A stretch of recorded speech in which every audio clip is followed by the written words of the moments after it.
네, 안녕하십니까?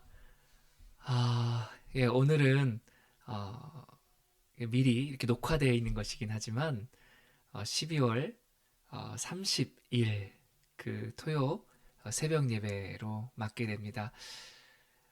제가 이걸 미리 녹화해 놓은 것이지만 아마 여러분들은 12월 31일에 이 토요 새벽 예배 이렇게 참여하시게 되니까요.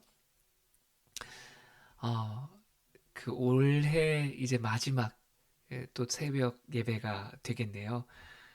주님께서 우리에게 베풀어 주신 그 은혜와 소망에 따라서 오늘도 함께 주 앞에 나아가 예배를 드리기를 소망합니다. 우리 사도신경하심으로 우리 신앙을 고백하겠습니다. 전능하사 천지를 만드신 하나님 아버지를 내가 믿사오며 그 외아들 우리 주 예수 그리스도를 믿사오니 이는 성령으로 잉태하사 동정녀 마리아에게 나시고 본디오 빌라도에게 고난을 받으사 십자가에 못 박혀 죽으시고 장사한 지 사흘 만에 죽은 자 가운데서 다시 살아나시며 하늘에 오르사 전능하신 하나님 우편에 앉아 계시다가 저리로서 산 자와 죽은 자를 심판하러 오시리라.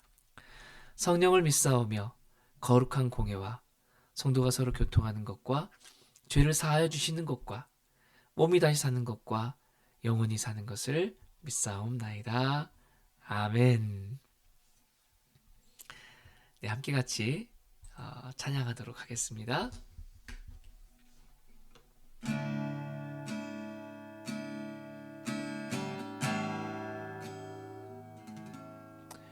오직 주의 사랑에 매여 내 영 기뻐 노래합니다.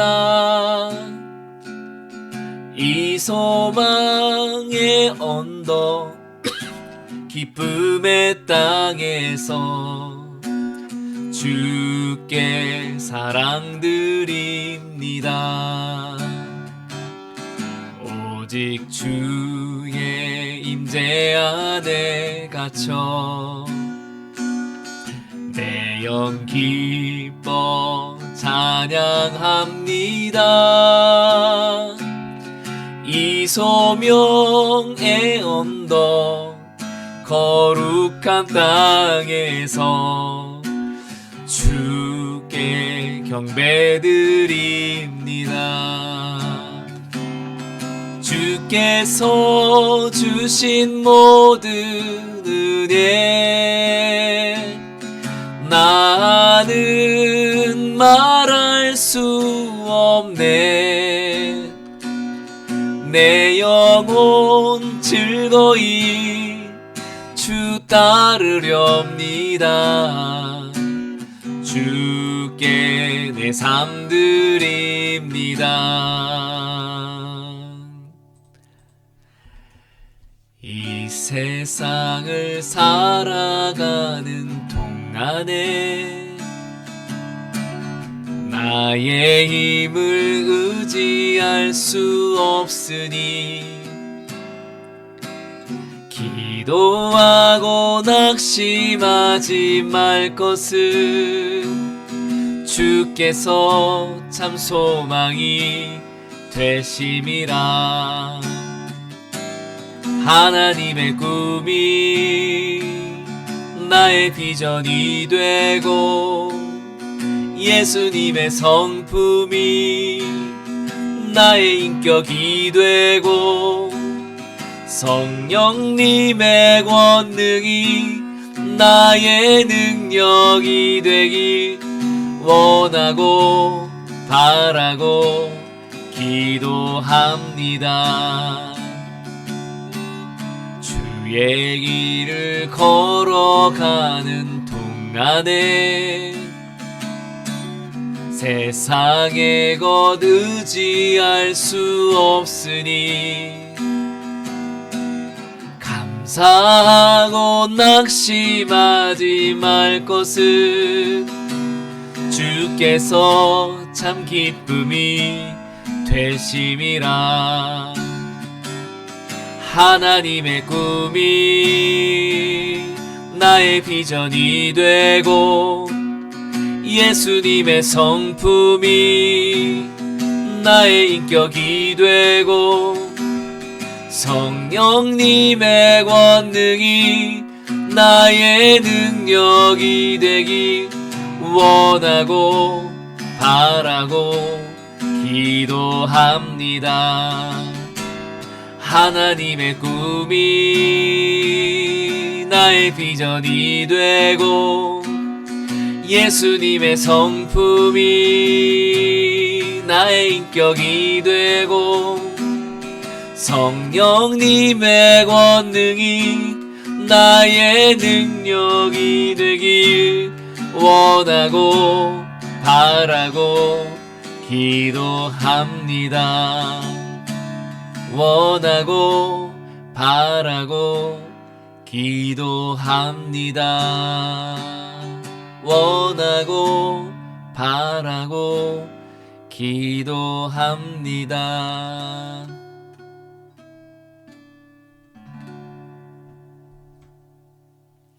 함께 같이 기도하겠습니다.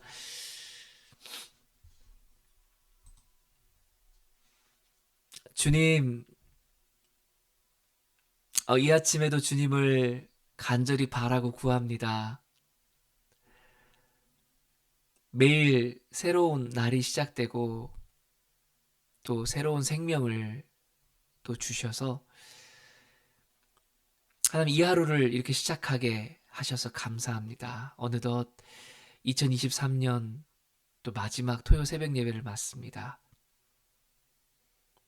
주님께서 허락하신 그 하루하루가 이렇게 쌓여서 오늘 이 순간까지 이르게 하셨습니다.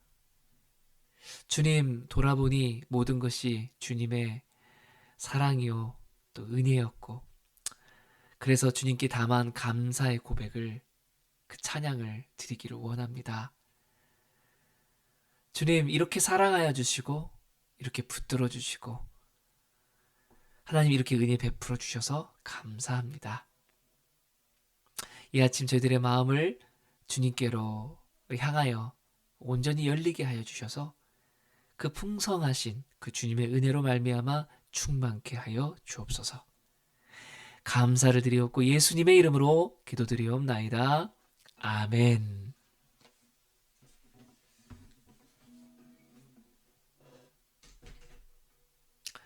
네, 이 시간 우리에게 주시는 하나님의 말씀 함께 보겠습니다. 요한계시록 6장 9절에서 11절까지의 말씀입니다. 다섯째 인을 떼실 때에 내가 보니 하나님의 말씀과 그들이 가진 증거로 말미암아 죽임을 당한 영혼들이 제단 아래에 있어 큰 소리로 불러 이르되 거룩하고 참되신 대주제여 땅에 거하는 자들을 심판하여 우리 피를 갚아주지 아니하시기를 어느 때까지 하시려 하나이까 하니 각각 그들에게 흰 두루마기를 주시며 이르시되 아직 잠시 동안 쉬되 그들의 동무 종들과 형제들도 자기처럼 죽임을 당하여 그 수가 차기까지 하라 하시더라. 아멘. 하나님의 말씀입니다. 네, 저희가 요한계시록 말씀을 가지고 은혜를 나누고 있습니다.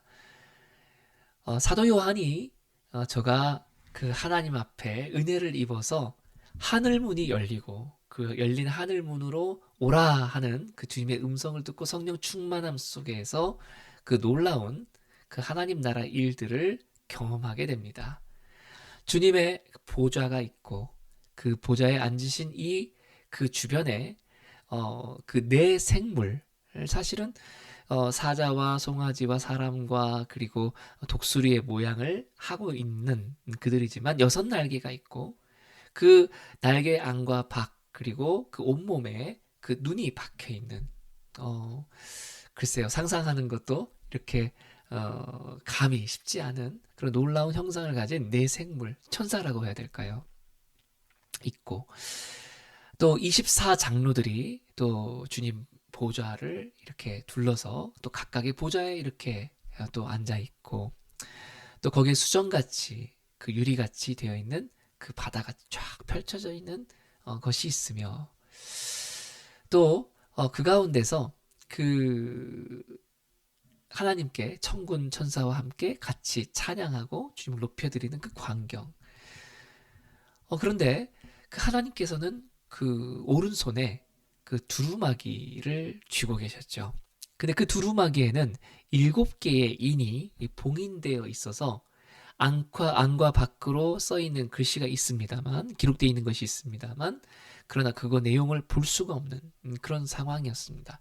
이 사도 요한은 본능적으로 그것이 무엇을 의미하는지를 알고 있었던 것 같습니다. 그건 마치 봉인된 두루마기라 하는 것은 아직 하나님의 권세가, 하나님의 역사가 펼쳐지지 않고 있는, 무언가 이렇게 봉인되어 있는 그 무언가를 느낀 것이 아니었을까. 그래서 사도 요한은 그것을 두고 심히 슬퍼하고 낙심하고 있었죠. 그런데 이제 그런 상황에 있던 사도 요한에게 말합니다.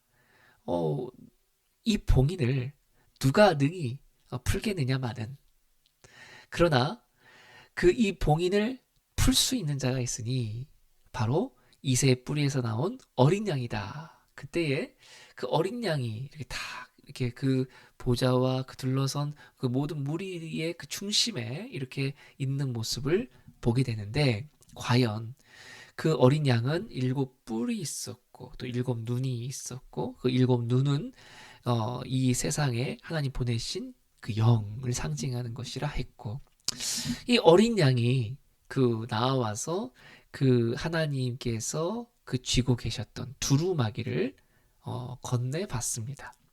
그리고 이 건네받고 난 이후 그 어린 양이 4개의 봉인을 떼게 되죠. 그것이 이제 지난주에 나누었던 말씀이었는데요.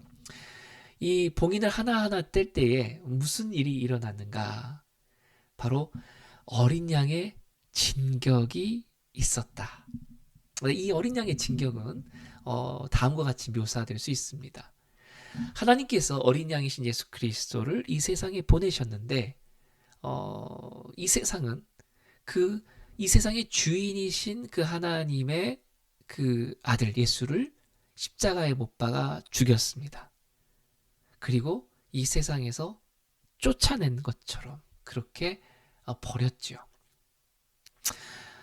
물론 예수님은 부활하셨고 그리고 승천하셔서 계셨지만, 그러나 마치 이 세상은 아직도 이 죄와 어둠의 세력, 곧 사탄의 권세가 이렇게 뒤덮고 있는 것처럼 보였단 말입니다.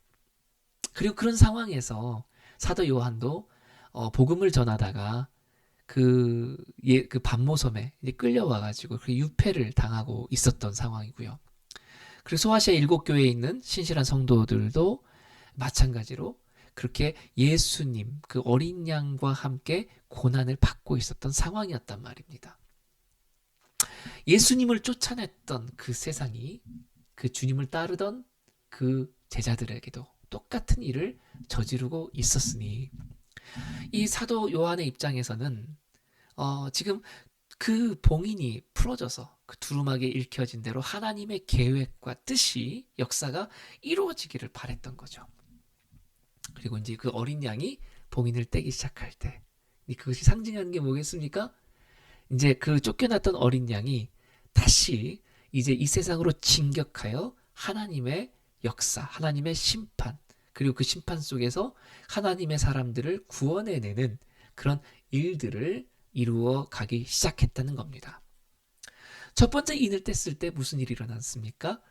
네 생물 중에 하나가 오라 하고 큰 소리로 부르니 나타난 게 있었는데, 흰말 탄 사람이 나타납니다. 흰말 탄 사람은 면류관을 쓰고 그리고 활을 가지고 있었는데, 이기고 또 이기더라 그랬죠. 이게 무엇을 뜻하냐면, 이기고 또 이기더라 하는 것은 어린 양의 복음, 예수 그리스도로 말미암은 죄와 사망의 권세를 깨뜨리시는 하나님의 의의 놀라운 복음의 전진이 이제 진격이 이기고 또 이김으로 표현되고 있습니다. 두 번째 인을 어린 양이 떼심에, 그때에 또한 두 번째 생물이 큰 소리로 오라 하니까 그 다음에 나타났던 것은 이제 또 다른 그 붉은 말을 타고 있던 자가 나타났죠. 나타나서 무엇을 했습니까? 저가 행하였던 게 뭐였냐면 그 전쟁을 일으킵니다. 화평을 제하여 버리고 그 서로 죽이게 하고 또 큰 칼을 받았다 했으니 큰 무기를 가지고 싸우도록 만들었죠.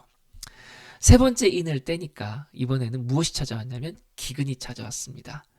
세 번째 인을 뗐을 때 세 번째 생물이 또 큰 소리로 오라 하니까 이번에는 검은 말을 탄 자가 나타났는데 저울을 가지고 있었거든요. 그 저울을 가지고 보니 이렇게 표현이 됩니다. 한 데나리온의 밀 한 돼, 한 데나리온의 보리 석 돼, 또 감람류 포도주는 해치지 말라 했는데 그 상황을 보면 뭐냐면 당시의 시가보다 적게는 8배, 그리고 12배, 16배까지도 계산하는 분들이 있는데 그만큼 경제적으로 어려운 상황에 처해졌다. 생각해 보면은요, 전쟁이 일어나고 난 후에 얼마나 세상이 혹독한 상황, 그 기근과 그 가운데 경제적인 붕괴가 있었을까, 있게 되는 것인가. 그리고 이제 네 번째 인을 떼게 되니까 이번에도 또 다른 생물이 네 번째 생물이 오라 하니까 이번에는 어떤 말이 나오면 청황색 말이 나옵니다. 그 청황색 말이 나와서 뭐를 하냐면 전염병을 일으키죠. 4분의 1의 권세를 얻었고요.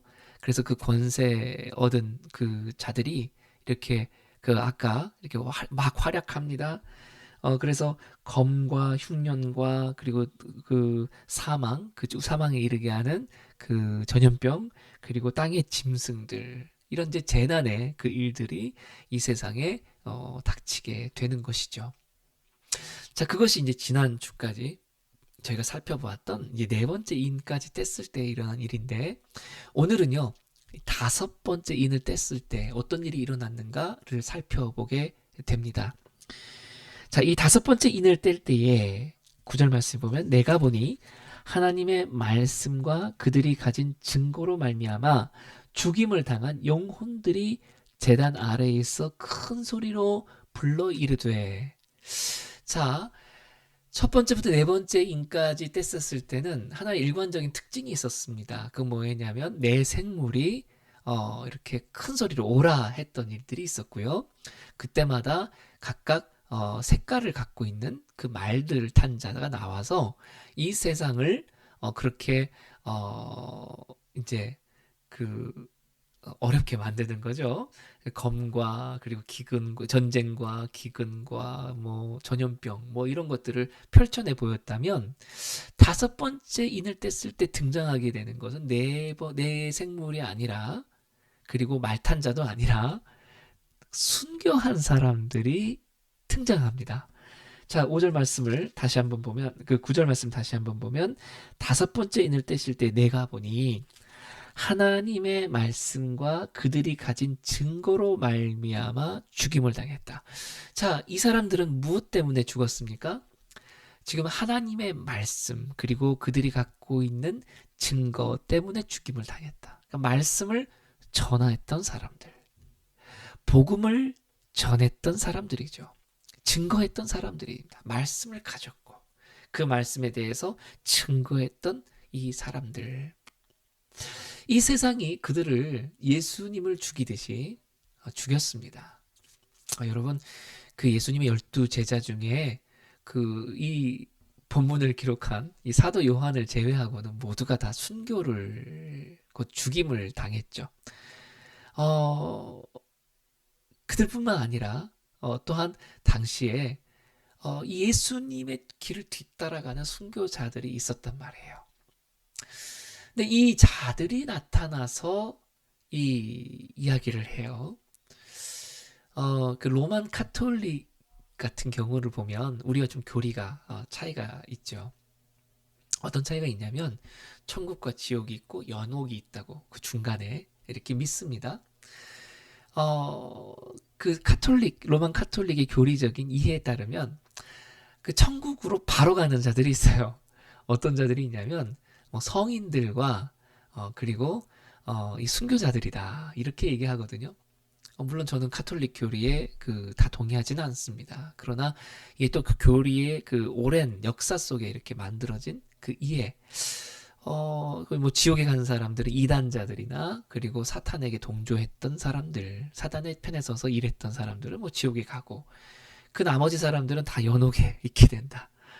그러다가 주님께서 채우시는 그 심판 날까지의 그 고통을 당하고 죄값을 치르다가 나중에 천국으로 간다. 이제 그게 카톨릭 교리인데 뭐 그 카톨릭 교리를 이렇게 소개한 것은요 다른 이유가 아니라 그 오늘 그 본문 말씀을 보면 그 우리가 모든 사람들이 사실 죽게 됐을 때 그것이 굉장히 그 찰나의 순간이지만 하루가 천년 같고 천년이 하루 같은 그 주님의 영원한 개념에서 본다면 사실 우리가 죽고 난 다음엔 사실 잠자는 자처럼 있게 되죠.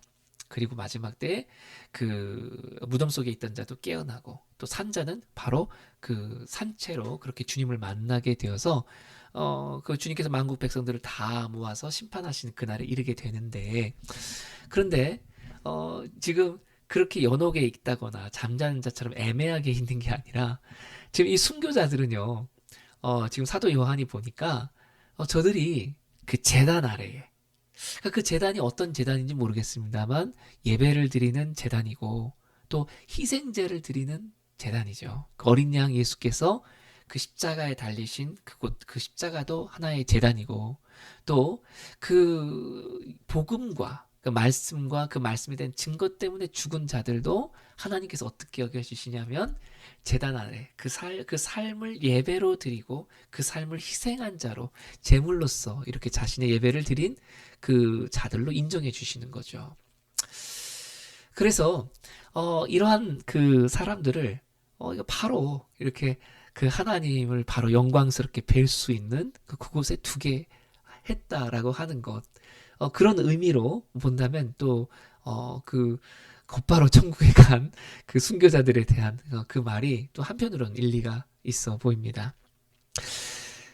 지금 이제 그 내 생물 대신에 이 순교자들이 나타나가지고 하는 거예요. 제단 아래서 그 예배 자리에서 큰 소리로 불러 이르되 거룩하고 참되신 대주제여. 10절 말씀을 읽고 있습니다. 땅에 거하는 자들을 심판하여 우리 피를 갚아주지 아니하시기를 어느 때까지 하시려 하나이까. 지금 그 자기들이 흘린 피에 대해서 그 땅이 이 세상이 자기들을 그렇게 죽도록 만든 것에 대해 언제 갚아주시려 합니까? 여러분 이거를 여러분 어떻게 읽게 되시나요? 이거를요 그 자기를 죽인 자들에 대한 보복으로 이렇게 하나님 심판하여 주십시오라고 하는 걸로 보입니까? 그렇지 않죠. 네, 그 순교자들은요, 예수님처럼 이렇게 했어요. 자기들을 해하는 자들에 대해서 어떤 원한이나, 그래서 그 미움을 갖고, 나에게 행한 그 폭력을 하나님 주님, 벌하여 주십시오. 이렇게 한 경우가 없어요. 예수님도 주여, 저들의 죄를 사하여 주옵소서. 저들은 자신이 하는 것을 알지 못함입니다. 이렇게 했고, 스데반 집사도 순교할 때 어떻게 합니까? 주여, 저들의 죄를 사하여 주시옵소서. 저들은 자신이 하는 일들을 알지 못합니다라고 기도하면서 그들에게 용서를 해주시고 회복해 주시고 축복의 기도를 한단 말이에요. 그러니까 순교자들의 그 수준이라는 것은요, 그 우리가 예수님을 따라서 가는 자들의 그 마음이라는 것은요, 여러분 이 세상에 대해서 하나님 내가 당한 이 억울한 죽음에 대해서 되갚아 주십시오 하는 그런 수준 낮은 그런 그 원한 갚아달라는 그런 수준에 있지 않습니다. 그러면은 이 갚아달라는 의미가 무엇을 말하겠습니까? 그것은 주께서 흘리시는 그 피가 사실은 세상을 치유하고 그리고 세상을 고치고 구원에 이르게 하는 능력이지 않습니까? 예수님을 따르던 자들도 자기들도 하늘의 씨앗으로 심겨져 죽어 그렇게 하늘의 나라를 꽃피우는 그런 자들이 되었던 거고 자신들의 죽음으로 말미암아 그 피가 그 살이 그것이 세상을 하나님의 나라로 이루게 하는 생명의 양식이 되었다는 거예요. 그러면 자기들이 핏부림의 그 자리에 복음이 펼쳐지고 하나님의 나라가 세워지는 그 회복의 역사가 있게 되는데 지금 어느 때까지 우리 피를 갚아주시겠습니까? 그거는 하나님의 나라가 온전히 이루어지기를 고대하고 기다리는 그 순교자들의 기도인 거죠. 바램인 거죠. 하나님, 고통당하는 그런 그 성도들이 있지 않습니까? 주님, 저들의 그 피, 하나님, 저들의 고난, 하나님 그 시대를 이제 끝내주시고, 하나님 나라가 온전히 회복될 수 있도록, 복음이 세상 가운데 퍼질 수 있도록 해 주십시오라고 기도하는데, 거기에 대해서 이제 11절 말씀에 보면 다음과 같이 말씀하시죠. 각각 그들에게 흰 두루마기를 주시며 이르시되, 사실 이 흰 두루마기가 무엇을 뜻하는지는 정확하게 알 길은 없고요. 다만 이런 말씀합니다. 아직 잠시 동안 쉬되 그들의 동무종들과 형제들도 자기처럼 죽임을 당하여 그 수가 차기까지 하라. 아멘. 지금 그 뭐라고 말씀해 주시냐면 그 기도에 대한 응답으로서 너희들처럼 그렇게 말씀과 그 말씀의 증인으로 살다가 죽는 사람들의 수가 채워져야 된다.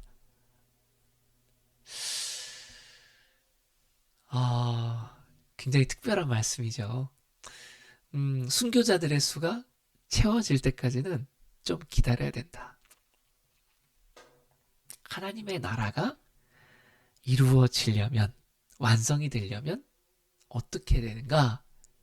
순교자의 피가 더 필요하다. 여러분, 이 말씀이 우리에게 던져주는 메시지가 무엇일까요? 첫 번째로는요, 순교자들의 영광을 우리 기억하기를 바랍니다. 저들이 제단 아래서 그 자신의 삶으로 온전한 예배, 곧 제물로서 산제사를 드렸고 하나님이 흠양하시는 제사로 기뻐 받으신 그 삶, 내 생물이 하나님 보좌 앞에서 정말 영광스럽고 존귀함으로 그렇게 자신의 역할을 하던 것이었는데 이 순교자들이 하는 그 기도 그리고 그들이 머물던 자리 얼마나 영광스럽습니까? 과연 사모할 만한 정말 바랄 만한 그러한 하늘의 영광의 자리, 순교자들의 자리입니다. 그걸 보고 우리가요, 우리 또한 신앙인으로서의 하나의 꿈이 있다면 우리가 이렇게 죽을 수도 있고 저렇게 죽을 수도 있지만 뭐 늙어서 죽을 수도 있고요, 병들어서 죽을 수도 있고 이런저런 사고로 뭐 죽을 수도 있고 뭐 별의별로 우리가 모습으로 이렇게 죽을 수 있지만 우리 생을 끝낼 수 있지만 가장 좋은 건 순교자로 그렇게 우리가 우리 생을 마감할 수 있다면 그것보다 영광스러운 죽음이 있을까요? 그래서 이 순교자가 된다는 것은 되고 싶다고 해서 되는 것도 아니고 하나님께서 허락해 주신 은혜가 있어야 가능한 것이지만 우리 신앙인의 입장에서는요, 말씀과 그 말씀의 증인으로 살다가 그것 때문에 죽임당하는 이 핍박과 고난의 자리, 죽음의 자리를 마다할 이유가 없다. 왜냐하면 영광의 자리니까요. 두 번째로는요, 하나님의 나라가 이루어지기까지 순교자들의 피가 더 필요하다. 이 수가 채워지기까지 기다려지고 있다. 이건 하나의 부르심이라고 저는 믿습니다. 우리가 하나님 나라를 사모하는 자들의 꿈이 있다면 주님께서 원하신다면 나를 그 미랄로 써주십시오. 주님께서 원하신다면 나를 그 양으로 써주십시오. 하나님 그 피가 필요하다면 나의 피를 써주십시오.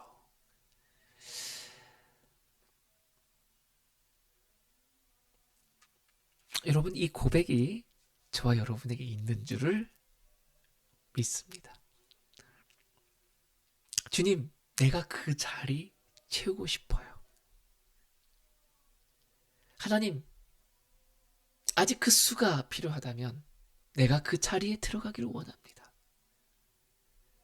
그래서 이 순교자로서의 그들이 있는 그 자리, 그것이, 야, 정말, 그렇게 되면 어떡해라고 하는 게 아니고, 그렇게 되면서 좋겠다. 내가 말씀을 위해서, 그 말씀의 증인으로 살다가, 그렇게 주님께서 가셨던 그 길을 고스란히 함께 밟아가면서 살아갈 수 있는 것. 이게 신앙인으로서, 가질 수 있는 최고의 삶의 목표가 될 수 있다. 저는 그렇게 믿습니다. 그래서 우리 기도가 주님 그 자리 제가 채우겠습니다 할 수 있기를 바라요. 그리고 마지막으로 한 가지 더 말씀드리고 싶은데요. 사실 그 사도 바울이 이렇게 얘기하죠. 나는 날마다 죽노라. 사실 그 사도 바울이 자기 내면에 있는 죄의 문제를 죽여가면서 그 살았던 것도 있고, 그러나 외면적으로는요, 복음을 위해서 그 말씀의 증인으로 살기 위해서 자기를 날마다 부인하고 자기 십자가를 지고 그렇게 자기를 죽이는 그런 십자가의 헌신을 했던 삶을 살았습니다. 난 날마다 죽노라의 고백은 이 두 가지, 내면적으로는 예수 그리스도의 십자가와 함께 된 모든 정욕과 욕망과 죄의 것을 죽이는 영성적인 그런 부분들이 있다고 한다면, 다른 하나의 고백은 바로 이렇게 복음을 위해서 기꺼이 자신의 삶을 날마다 그 죽이는 순교의 삶을 살았던 거죠. 순교의 삶을 연습하고 그렇게 살다 보니 정말로 순교를 했습니다. 어느 날에. 아무나 갑자기 그 순교의 자리를 차지할 수 있을까요? 저는 하나님께서요, 감당 못할 만한 일을 우리에게 주신다 생각하지 않습니다. 우리가 순교할 수 있는 그 영광의 자리에 들어갈 수 있는 것도요, 날마다 자기를 부인하고 말씀과 그 증인으로서의 삶을 살면서 기꺼이 그것이 불구덩이다로 들어가고, 험한 그 파도가 치는 물살이 있는 곳이라도 내가 들어가고, 땅끝까지 그 음부에까지라도 내가 어떤 대접과 취급을 받는다 하더라도 상관없이 그 말씀과 그리고 그 말씀의 증인으로서의 삶을 살기 위해 기꺼이 내가 날마다 죽노라고 고백했던 사람들에게 끝내 주어지는 영광의 면류관이라고 생각합니다. 그러니 사랑하는 여러분, 우리가 날마다 이 순교의 영광에 이룰 수 있는 연습, 그리고 그 삶으로 드려지는 예배, 주님과 합하여 나도 죽어지고 그렇게 주님과 함께 사는 그 영광을 꿈꾸는 저와 여러분이 다 될 수 있기를 바라고 축복합니다. 한 해를 맞이하는 때에, 한 해를 마무리하는 때에, 이제 한 해를 곧 맞이할 때에 우리 가운데 소망이 있다면 주님, 더욱더 그 주님의 마음에 합한 주님의 사람이 되게 하여 주옵소서. 주님 가시는 곳에 나도 가고, 주님이 마음 품고 뜻하시는 그 일을 나도 같이 행하기를, 말씀을 품고 살며 그 말씀의 증인으로 사는 삶에 우리가 전심전력하는 그런 우리 또 다른 삶의 챕터가 열릴 수 있기를 바라고 축복합니다. 함께 같이 기도하겠습니다. 사랑해 주님, 감사합니다. 주님께서 우리를 이렇게까지 사랑하셔서 예수 그리스도의 핏값으로 우리에게 새 삶을 주셨습니다. 하나님, 그 새 삶을 받은 우리들, 이제 하나님 나를 구원하신 그 사랑과 그 은혜에 힘입어 하나님, 우리도 또한 그 복음을 또 마음에 품고 그 복음을 증거하는 자의 삶을 살아내기를 원합니다. 하나님, 초대교회 사도들로부터 오늘에 이르기까지 수많은 사람들이 이 은혜의 삶을 살았습니다. 순교자의 삶을 살았습니다. 저들의 피가 제단 아래 뿌려졌습니다. 하나님, 그 피값이 채워지기까지 주님의 나라가 완성되어 가고 전진되어 가는 것을 봅니다. 하나님, 우리가 그 순교자의 자리에 이를 수 있도록, 우리가 그 남겨진 자리를 채우는 자가 되도록 우리 가운데 하나님 이 마음을 부어 주시옵시고, 하나님 이 일을 위해 날마다 날마다 우리가 우리 삶에서 하나님 주님을 고백하며 하나님 십자가의 죽음을 그리고 자기 부인을 고백하며 그렇게 선교자의 삶을 살아가다가 끝내는 순교할 수 있는 그 영광에 이르기까지 우리를 인도하여 주옵소서. 감사드리옵고 예수님의 이름으로 기도하옵나이다. 아멘. 이제는 우리 주 예수 그리스도의 은혜와 하나님의 사랑과 성령의 교통하심이 오늘 주님을 사랑함으로 자기의 삶을 다 드리고 하나님 기꺼이 제단에 피를 흘리며 하나님 나로 하나의 미랄이 되어 또 이 세상에 또 흘려질 하나님 주님의 산 제물이 되어 그렇게 살기를 원하며 그렇게 순교자의 삶을 꿈꾸며 살다가 그렇게 우리 삶을 그렇게 마감하는 영광되고 복된 그런 꿈을 꾸는 모든 자들에게 이제로부터 영원토록 함께 하시기를 간절히 축원하옵나이다. 아멘. 네, 올 한 해도 이렇게 함께 예배 가운데 어, 예배를 같이 세워가 주신 모든 분들께 감사를 드립니다. 네, 남은 하루도 또 잘 보내시고요.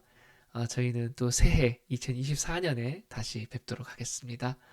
네, 여러분께 주님의 평화 은혜가 있기를 축복합니다. 안녕히 계세요. 감사드립니다.